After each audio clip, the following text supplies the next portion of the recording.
नमस्ते। मैं भक्ति आपका स्वागत करती हूँ मेरे यूट्यूब चैनल भक्ति अ सेल्फ क्रिएटर में। आज हम महाशिवपुराण के शतरुद्र संहिता के 6वां और 7वां अध्याय देखने वाले हैं। अब तक हमने शतरुद्र संहिता के महाशिवपुराण के 1 से 5 तक के अध्याय देख लिए हैं। उसमें हमने भगवान शिव जी के 5 मुख्य अवतार सद्योजात शंभु, तत्पुरुष, वामदेव शंभु, भगवान ईश तथा कृष्ण शंभु, इन 5 अवतारों के बारे में सुना है। इसके पश्चात हमने भगवान शिव जी की 8 प्रमुख मूर्तियां जो कि है शर्व, भव, रुद्र, उग्र, बिभ, पशुपति, ईशान और महादेव।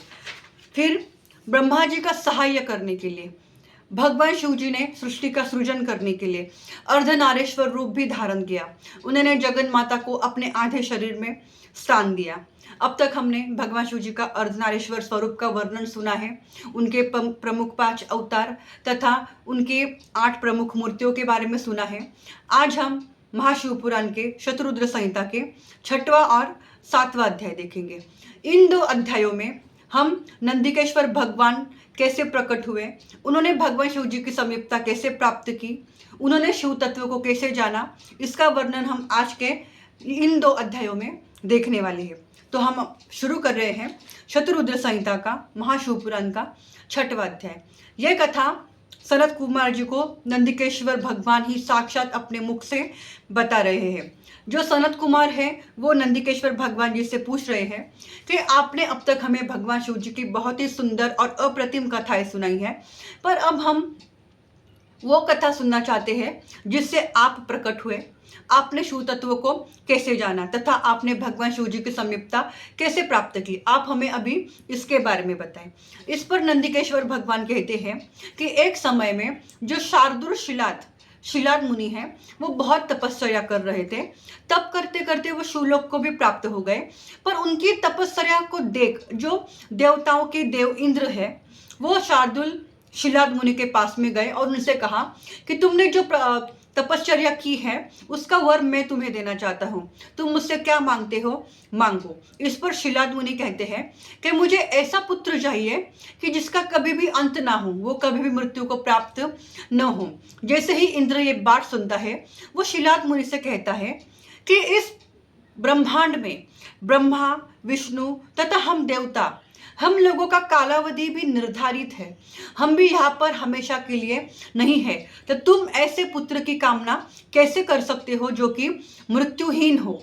तुम्हें अपने योग्य पुत्र को ग्रहण करना चाहिए, पर अगर भगवान रुद्र चाहे कि तुम्हें मृत्युहीन पुत्र प्राप्त हो जो कभी भी मृत्यु को प्राप्त न हो, तो तुम्हारी ये कामना पूर्ण करने का बल केवल और केवल महादेव जी में ही है। जैसे ही शार्दूल शिलाद ये बात इंद्र से सुनते हैं तो शिलाद मुनि जो है वो पुनः तपश्चर्या करना आरंभ कर देते हैं। जब वो तपश्चर्या आरंभ करते हैं तो हजारों वर्ष तक वो महादेव जी की तपश्चर्या करते हैं। वो तपश्चर्या करते करते अपना पूरा शरीर सुखा लेते हैं, उनके शरीर का पूरा मांस निकल जाता है, केवल अस्थियां ही बच जाती है, उनका शरीर पूरा मिट्टी से ढक जाता है। जब उनकी हजारों वर्षों की तपश्चर्या पूर्ण होने के पश्चात भगवान शिव जी उन्हें दर्शन देने का निर्धारित करते हैं, तो भगवान शिव जी माता पार्वती के साथ उनके समीप खड़े हो जाते हैं। जब वो शिलाद मुनि के पास में जाते हैं तो मैं आ गया हूँ ऐसा जब कहते हैं तो शिलाद मुनि नहीं उठते हैं, वो अपने तपस्या में इतने लीन होते हैं कि भगवान शिव जी मेरे सामने प्रकट हो चुके हैं। इस बात का भान भी शिलाद मुनि को नहीं होता है। जब भगवान शिव जी अपने हाथों का स्पर्श शिलाद मुनि से करते हैं तब शिलाद मुनि को यह ज्ञात होता है कि भगवान शिव जी साक्षात माता पार्वती के साथ मेरे सामने खड़े हो गए हैं मुझे अपना मन चाहा वर देने के लिए। तब भगवान शिव जी शिलाद मुनि से कहते हैं कि तुम इतनी कठोर तपस्या क्यों कर रहे हो। इस पर शिलाद मुनि कहते हैं कि मुझे एक अयोनिज पुत्र चाहिए। अयोनिज पुत्र यानी उसे जन्म लेने के लिए किसी भी माता की स्त्री का गर्भ का इस्तेमाल ना करना पड़े, वो अयोनिज यानी ऐसा पुत्र उसे प्रकट होने के लिए माता के गर्भ में रहने की आवश्यकता नहीं है। शिलाद मुनि कहते हैं कि मुझे अयोनिज पुत्र चाहिए तथा वो मृत्युहीन हो, उसकी कभी भी मृत्यु न हो। तो अभी वरदान देने वाले तो साक्षात महादेव जी है। उन्होंने शिलाद मुनि के पास में एक स्मित हास्य किया और उन्हें तथास्तु कहा। जैसे ही शिलाद मुनि को यह बात पता चली कि मुझे अब एक अयोनिज पुत्र प्राप्त होगा जो मृत्युहीन होगा, उसकी कभी भी मृत्यु नहीं होगी, ये बात ज्ञात होकर ही भगवान जो शिलाद मुनि हैं वो बहुत प्रसन्न हो जाते हैं और भगवान शिव जी को प्रणाम कर, नमस्कार कर जब भगवान शिव जी माता पार्वती के साथ अंतर्धान हो जाते हैं तो ये शिलाद मुनि अपने पर्णकुटी में आते हैं। तब आकर वो अपने अन्य ऋषियों को यह वार्ता सुनाते हैं कि भगवान शिव जी ने मुझे अयोनिज पुत्र प्राप्त करने का वरदान दे दिया है। फिर जो शिलाद मुनि हैं अन्य ऋषियों के साथ एक यज्ञ का प्रारंभ करते हैं। जब वो उस यज्ञ का प्रारंभ करते हैं तब उस यज्ञ से एक पुरुष प्रकट होता है। वो कोई और नहीं, भगवान शिव जी का ही अंश नंदिकेश्वर भगवान होते हैं। जैसे ही वो ऋषि शिलाद देखते हैं कि इस यज्ञ से एक पुरुष प्रकट हो गया है, वो बहुत ही दीप्यमान प्रकाशमान है, क्योंकि नंदिकेश्वर भगवान शिव जी के अंश से ही निर्माण हुए हैं। जैसे ही प्रलयाग्नि जो अग्नि उस यज्ञ में जल रही थी, उस अग्नि से नंदी को निकला हुआ देख जो शिलाद मुनि है वो बहुत प्रसन्न हो जाते हैं। उन्हें भगवान शिव जी का वरदान पूर्ण हुआ यह दिखता है। सब देवता वहाँ पर फूल बरसाने लग जाते हैं। फिर उसी स्थान में जहाँ पर नंदी प्रकट हो गया है वहाँ पर सभी देवता, शिव जी और पार्वती भी आ जाते हैं।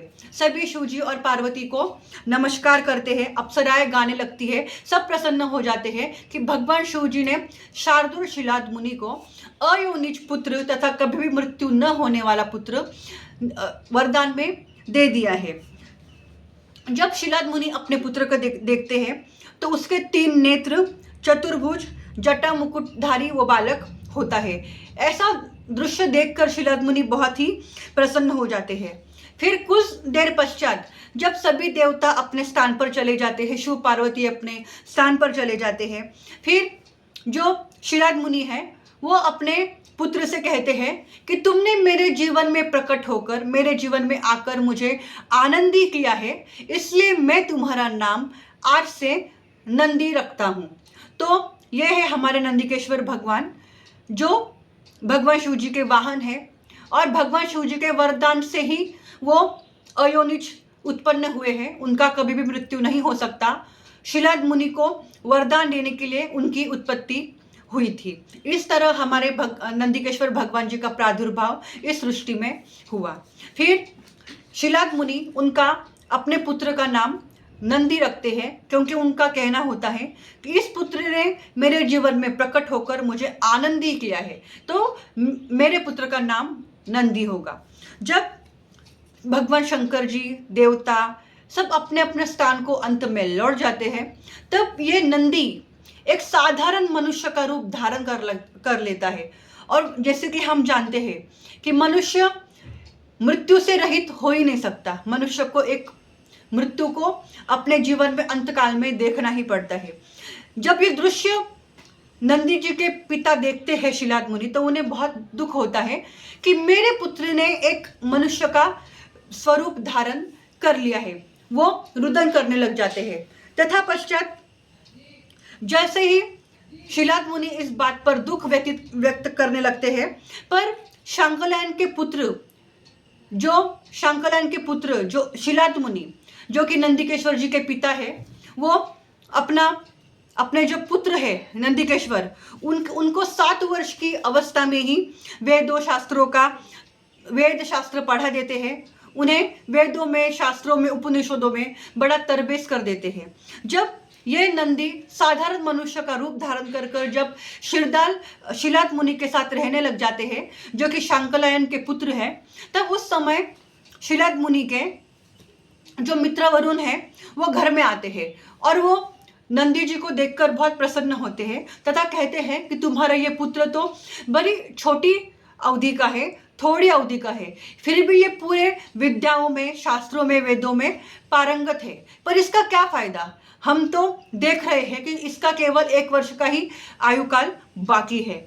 जब ये बात शिलाद मुनि सुनते हैं तो वो दुखी हो जाते हैं कि मेरा पुत्र अयोनिज है, मृत्युहीन है, फिर भी उसने मेरे सुख के लिए मनुष्य का देह धारण किया और अभी इसका 1 वर्ष का ही आयु बाकी है। इस पर यह जो बालक नंदी है वो अपने पिता शिलाद से कहते हैं कि आप दुखी क्यों हो रहे हो? आपको इस बात पर दुखी होने की क्या जरूरत है कि मैं एक अल्प आयु पुत्र हूँ? मुझे देव, दानव, राक्षस, यक्षराज, काल, मनुष्य कोई भी मार नहीं सकता है, ये आपको पता है। इस पर जो शिलाद मुनि है वो नंदी से कहते हैं कि तुम ऐसा भी क्या करोगे कि जिससे तुम्हें मृत्यु प्राप्त न हो।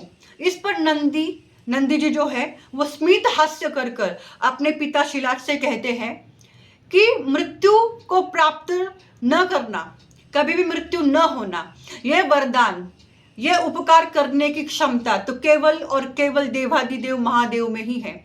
इसलिए मैं महादेव जी को ही शरण जाऊंगा, मैं महादेव जी की ही तपश्चर्या आराधना करूंगा। और ऐसा कहकर नंदिकेश्वर भगवान, नंदी जी जो है अपने पिता शिलाद मुनि जो कि शांकलायन के पुत्र है, उन्हें प्रणाम करके तपोवन में चले जाते हैं तपश्चर्या करने के लिए। तो अब हम शुरू कर रहे हैं शतरुद्र संहिता का 7वां अध्याय। इस 7वें अध्याय में नंदिकेश्वर भगवान सनत कुमारों को सुना रहे हैं कि फिर मैं एकांत स्थान में कठिन तप करने के लिए चला गया, जो तप बड़े बड़े मुनियों को भी दुर्लभ है। मैंने अपने हृदय में पंचमुख सदाशिव का ध्यान किया, जो कमल में त्र्यंबक देव, 3 नेत्र, 10 भुजा वाले तथा परम शांत है। मैं भगवान शिव जी के ध्यान में मग्न होने लगा, मैं उनके मंत्रों का जप करने लगा। मैं जिस नदी के किनारे था उसके उत्तर भाग में स्थित रहा और उस नदी के उत्तर भाग में स्थित होकर मैंने भगवान शिव जी का तप आरंभ कर दिया। फिर मेरे तप को देखकर कुछ क्षणों पश्चात जब महादेव जी पार्वती सकट मेरे समीप प्रकट हो गए तो मैंने उन्हें नमस्कार किया, उन्हें प्रणाम किया। उस पर महादेव जी ने मुझ नंदी से कहा कि हे शिलाद के पुत्र, तुमने मुझे अपने तप से संतुष्ट किया है। तुमने ये तप क्यों किया है? क्या मुझे इसका कारण बता सकते हो? तो भगवान शिव जी की स्तुति करते हुए नंदिकेश्वर भगवान शिव जी से अपना सिर झुकाए अपने दुख हर्ता को कहते हैं कि जिसका हाथ आप पकड़ लेते हैं उसकी तो मृत्यु भी नहीं हो सकती। फिर ये बात सुनकर महादेव जी नंदिकेश्वर से कहते हैं कि हे महानाथ, हे वर्षनंदन, तुम्हारे लिए मृत्यु का भय कैसे हो सकता है? तुम्हारे पास जो ब्राह्मण आए थे उन्हें मैंने ही तुम्हारी परीक्षा के लिए भेजा था। तुम तो मेरे अंश से ही उस प्रलय अग्नि से यज्ञ कुंड की अग्नि से प्रकट हुए हो, तो तुम्हारी मृत्यु तो हो ही नहीं सकती। वो 2 ब्राह्मण मेरे द्वारा तुम्हारी परीक्षा के लिए भेजे गए थे, तुम मृत्यु से कैसे भयभीत हो गए? तो फिर भगवान शिव जी नंदी जी से कहते हैं कि तुम अजर, अमर, दुख रहित, अविनाशी, अक्षय तथा मेरे प्रिय हो, तुम्हें कभी भी मृत्यु प्राप्त नहीं होगी। फिर शिव जी ने उसी समय अपने सिर की एक माला निकालकर नंदिकेश्वर भगवान को पहना दी और भगवान शिव जी ने जैसे ही उनके कंठ में वो माला पहनाई, उस माला को पहनते ही नंदी भगवान है वो पूरे के पूरी तरह भगवान शिव जी की तरह ही 3 नेत्रों वाले, 10 भुजाओं वाले दूसरे शिव ही लगने लग गए। फिर उस परमेश्वर महादेव शिव जी ने अपने हाथों से मुझे पकड़ा और मुझसे कहा कि तुम्हें और क्या वर मैं दूं, तुम्हें मुझसे और क्या चाहिए? ऐसा कहकर भगवान शिव जी ने अपने जटाओं में से जो गंगा है उसका पानी नंदिकेश्वर भगवान जी पे छिड़का और उससे 5 नदियों का उगम हुआ, जिनके नाम है जटोरका, त्रिखोता, वृषभधनी, स्वर्णोदका, जम्बू। इस तरह इन 5 नदियों का प्रादुर्भाव भगवान शिव जी के द्वारा हुआ। फिर अभी ये जो पंच नद नाम है वो उस स्थान का नाम है जहां पर इन 5 नदियों का उगम हुआ है, जो अब के समय में जयेश्वर के समीप वर्तमान में है। जो वहाँ पंचनंद जाकर स्नान कर कर भगवान शिव जी की पूजा करता है, वो निसंदेही शिव लोक को प्राप्त कर कर मुक्ति को पाता है। यानी कि भगवान शिव जी ने अपने जटाओं में से जो गंगा जल नंदीकेश्वर भगवान जी के अब शरीर पर छिड़का, उससे इन 5 नदियों का उगम हुआ। जटोरका, त्रिखोता, वृषभध्वनि, स्वर्णोदका, जम्बू, ये 5 नदियां बहने लगी और ये इन 5 नदियों को पंचनद नाम पड़ा है, जो कि जयेश्वर के समीप है। जो भी इन नदियों में जाकर स्नान करता है उन्हें शिवलोक की प्राप्ति होती है तथा वो मुक्ति को प्राप्त होते हैं। ऐसा सनत कुमारों को नंदीकेश्वर भगवान ही साक्षात अपने मुख से सुना रहे हैं। फिर देवी पार्वती जो है वो वरदान स्वरूप नंदी भगवान को गणेश्वर पद प्रदान करती है और उनका अभिषेक करती है। और फिर जो पार्वती जी है वो कहती है कि हे शिलात के पुत्र, आज से तुम मेरे भी पुत्र हो। और फिर जो भक्त वत्सल शिव जी है वो अपने अन्य गणों को बुला लेते हैं और उनसे कहते हैं कि ये नंदीकेश्वर, ये नंदी आज से तुम सभी गणों का मुख्य है, तुम्हें इसके वचनों का पालन करना होगा। और फिर शिव जी नंदी को अपने बाकी गणों को स्नान कराने के लिए कहते हैं और फिर कहते हैं कि ये नंदी तुम्हारा आज से स्वामी है। फिर जो शिव जी के अन्य गण हैं, बहुत अच्छा, आपकी आज्ञा शिरोधार्य, ऐसा कहकर शिव जी की आज्ञा का पालन करते हैं। वो नंदी जी को स्नान कराने के लिए बहुत सारी सामग्रियां प्रस्तुत करते हैं। उसके पश्चात नारायण, सब लोग, संपूर्ण मुनि वहाँ पर आ जाते हैं। फिर ब्रह्मा जी जो है वो सावध हो नंदी का अभिषेक करते हैं। ब्रह्मा, विष्णु, इंद्र, लोकपालों, देवता, ब्राह्मण सब उनकी स्तुति करते हैं तथा ब्रह्मा जी के आज्ञा से आगे चलकर नंदी जी का विवाह भी होता है। और ये विवाह सभी देवता, ब्रह्मा, विष्णु बड़े उत्सव से प्रेम पूर्वक मनाते हैं। नंदी जी का विवाह सुयशा नामक परम मनोहर देवी, जो कि मारुत की कन्या थी, वो उस सुंदर रूपवती से नंदी का विवाह होता है। उसके साथ नंदीकेश्वर भगवान, यानी कि नंदीकेश्वर भगवान अपनी पत्नी सुयशा के साथ सिंहासन पर बैठते हैं।